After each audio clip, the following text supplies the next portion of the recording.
History has a very weird way of playing out. In the 3rd century AD, a Christian saint named Valentinus was martyred for helping Romans escape religious persecution, and nowadays we choose to mark the occasion by buying flowers and procuring fancy dinner reservations by right of conquest. There's just something so romantic about dropkicking a party of 2 along your quest for a candlelit feast. But even before our modern era of professing love through culinary bloodsport, couples throughout history have had interesting and varied ways of showing affection, which is my polite way of saying unhealthy at best and deeply self-destructive at worst. My friends, we are in for a ride today. Now let's do some history. So as we know well, or in some cases just discovered in the past decade, love comes in many forms and always has. And we know this for a fact because people specifically wrote about it. Sing muse of the thirst of Peleus' son Achilles. And as soon as Greek culture invented first-person poetry, it also invented gay first-person poetry. Now this was going to be the part where I begin discussing the lyric poet Sappho of Lesbos, but as I did my research, I realized she's actually way too interesting for me to just breeze through in this hijinks roundup. So ya girl is getting promoted to a future History Makers video, and I'll just skip ahead to the next item on my list, which is dunking on Caesar. We usually think of Caesar as the guy who conquered Gaul, crossed the Rubicon, became dictator for life, and then very swiftly died, but his personal life was arguably just as bonkers as his political career. I like to joke about the sharp lines of old Cheekbones McGee, but Caesar's friends and enemies alike had to concede that the man was handsome, and his looks were most definitely not going to waste because Julius was a prolific flirt and he used that as fuel for his politics. In Rome, being a man of great manliness could be demonstrated by doing the sex, and that in turn reflected well on their political abilities. It's you know what? No, I don't think I'll elaborate on that. So in addition to his 3 successive wives, Cornelia, who died in 69 BC, nice, Pompeia, whom he divorced after a political scandal, and Calpurnia, who outlived him, Caesar slept with every well-to-do woman he could, including and not limited to the wives of Pompey Magnus and Marcus Crassus, who were his political partners in the First Triumvirate. In Rome, extramarital affairs weren't particularly rare or even seen as wrong, but what sets Caesar apart is his thoroughness. For one brutally illustrative example, when the Senate was debating in the wake of the thwarted Catiline conspiracy in 63 BC, Caesar received a letter while in the middle of a speech. Cato the Younger suspected the note was some evidence of Caesar's involvement in the plot and demanded that it be read out loud. Caesar, to his credit, really tried to get Cato to back down, but Cato insisted, so Caesar began reading an astonishingly inappropriate and uncomfortably descriptive love letter from Cato's own half-sister. Servilla's lustful missive may well have been mortifying for Cato to read in a vacuum, but imagine the poor man's misery to hear the entire Senate just laughing at him about it. Suffice to say, he never lived it down, and neither did the young Marcus Brutus because Servilla was also his mother. Caesar, however, was not immune from ridicule, because the young Julius once served as ambassador to the Bithynian king Nicomedes IV, and as soon as he returns to Rome, the rumor mill spun into action. The mockery he endured for getting frisky with a foreign king was so intense that Caesar's own legions sang saucy tunes about it decades after the fact. And this actually brings up an interesting angle of Roman sexuality, because in Rome as in Greece, the line between what we call straight and gay was thin to non-existent. So if casual bisexuality was the norm, why all the jokes at Caesar's expense? Well, the thing with Rome is that everything has a power dynamic, so it was fine to be gay, but only if you were the top. Which seems extremely arbitrary, but knowing the Romans, that still somehow makes complete sense. So although Caesar was better known for his womanizing, the episode on the receiving end of Nicomedes earned Caesar the nickname every woman's man and every man's woman. And that's the love life of Julius Caesar, who banged his way through Rome, Gaul, Anatolia, North Africa, and Egypt. Heck, I haven't even mentioned Cleopatra, but I'm out of time! Suffice to say, the only thing Caesar couldn't smash was Parthia. Am I right, lads? Oh, that was dumb. But not untrue. Anyway.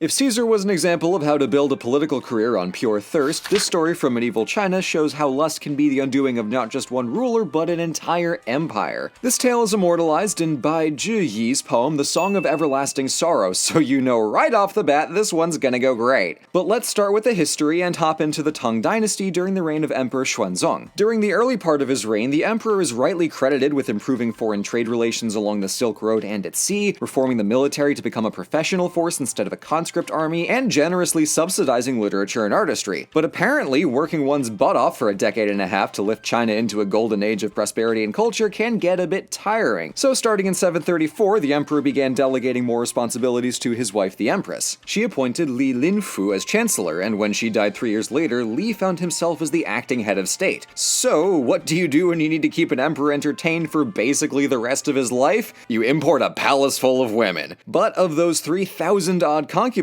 the emperor only had eyes for one person: his son's wife. That's a yikes. Nevertheless, in 741, this Yang Yuhuan was branch transferred from wife of the prince to imperial consort, and the emperor doted on her incessantly, granting what began as small requests but steadily ballooned into appointing her entire extended family to high positions in government and the military. While the Yang family slid comfortably into profitable posts they proceeded to completely neglect, Li Linfu was busy appointing foreign loyalists to beef up his power base. For you political corruption stands in the audience, the former is nepotism while the latter would be cronyism, but both of them are still very bad. And even worse was the development that these two camps did not like each other. This came crashing down in 755 when the foreign-born general An Lushan escalated a local spat with the Yang family into a full rebellion against the emperor. And you thought this was a love story? Ha! You fool! The real sorrow here is the decline of good governance. An Lushan's rebellion didn't quite work out how he wanted, as he died just 2 years in, but it would ravage China for another several years, and this is where our lovers enter into the picture again. The emperor and Lady Yang were forced to flee the palace by the rebelling army, and the Tang soldiers complained that this was all Lady Yang's fault, which...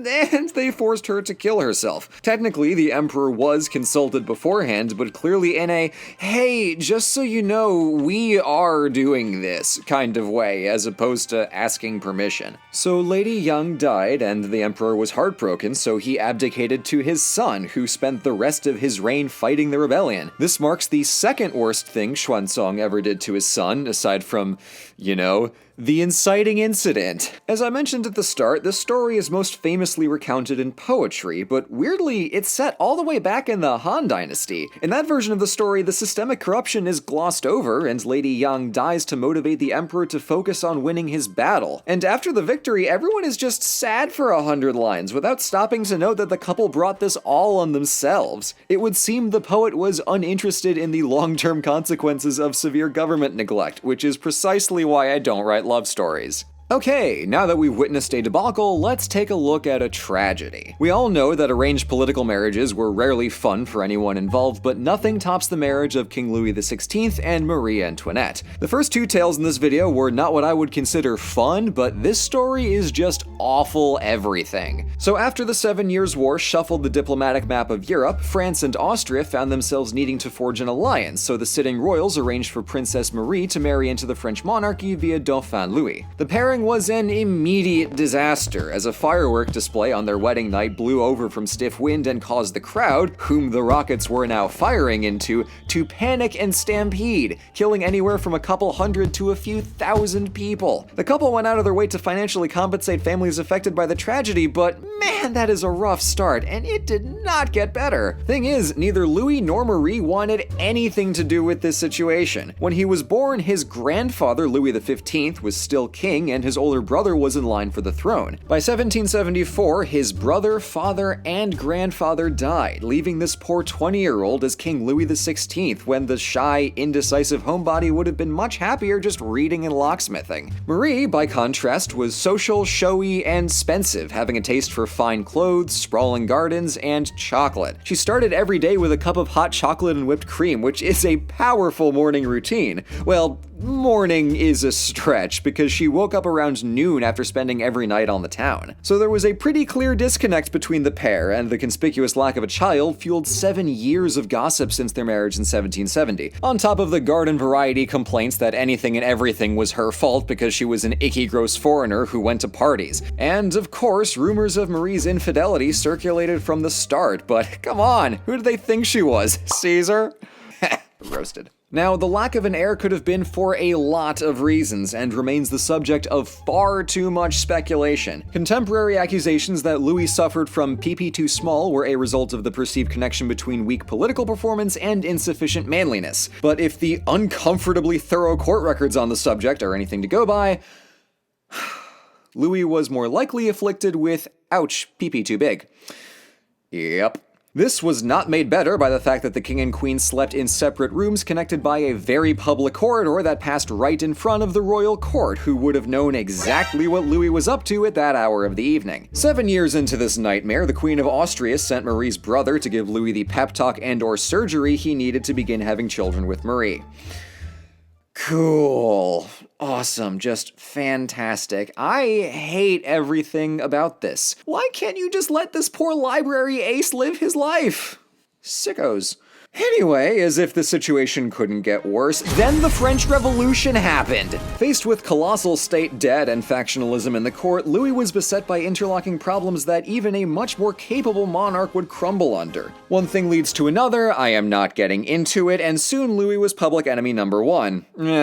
2. People still hated Marie Antoinette more. And for what it's worth, the let them eat cake business was a misattribution from one of 2 earlier sources. In 1792, the royals attempted to sneak out to Austria and lead an army in to reinstate the authority of the monarchy, but it failed, allegedly because Marie's perfume was so strong it gave them away. The monarchs were tried for treason, which, to be fair, yeah, that is kind of treason, and they both met their ends at the guillotine the next year. These 2 definitely were not saints, but man, did history do them dirty. What a mess.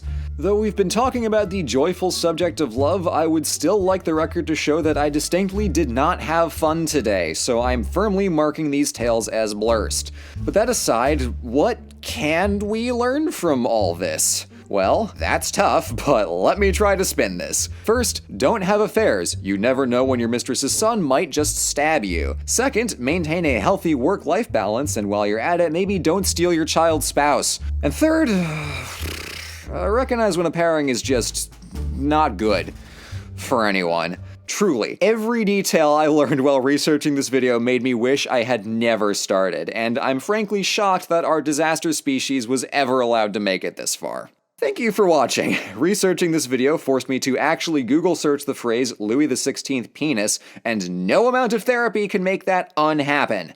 I now consider myself burdened with forbidden knowledge and will very much need a year of psychological cleansing before I attempt this again for next Valentine's Day. Special thanks to the patrons for subsidizing my suffering, and I will see you all in the next video. Thank God that's done.